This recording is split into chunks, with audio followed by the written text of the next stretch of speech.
And the final standing ovation and roar from the Mavericks fans here in Dallas.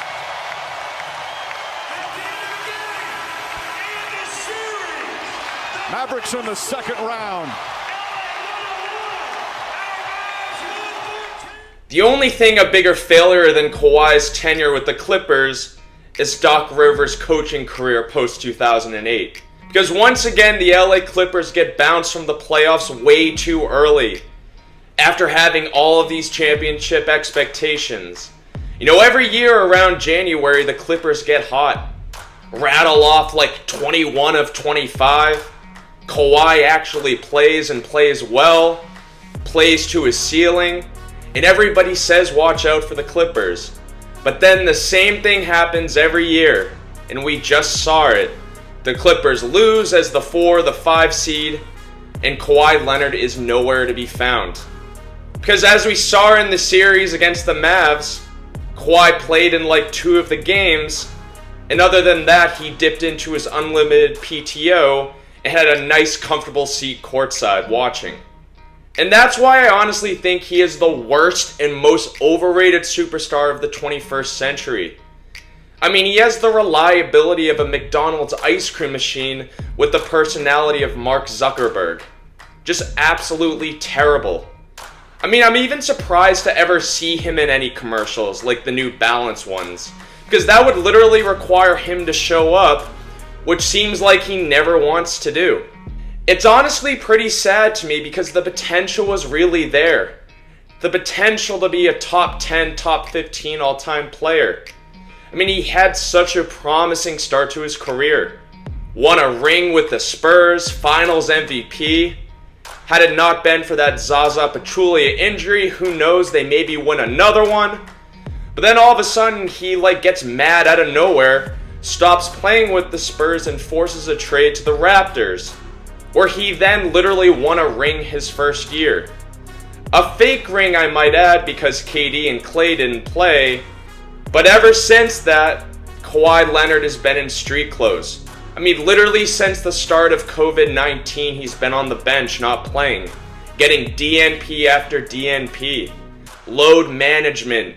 Day to day. I mean, the dude always has an injury designation of some sort. Because the thing with Kawhi is his talent is undeniable.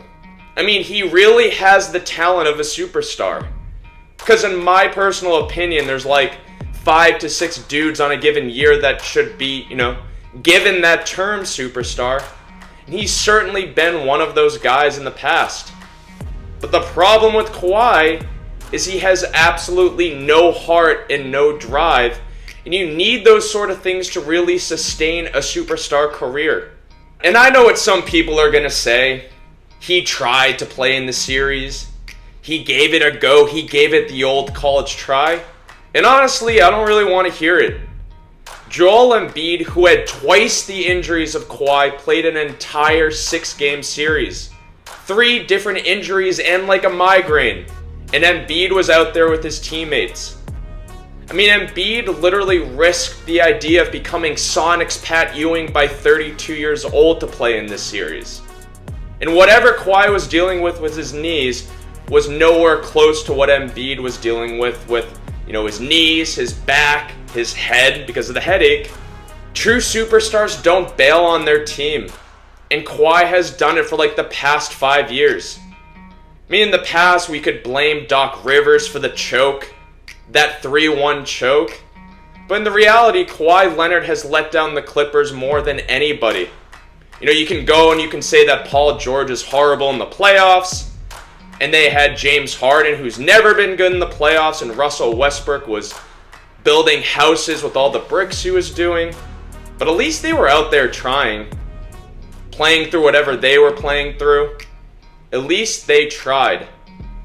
Because Kawhi just gets not applicables every year.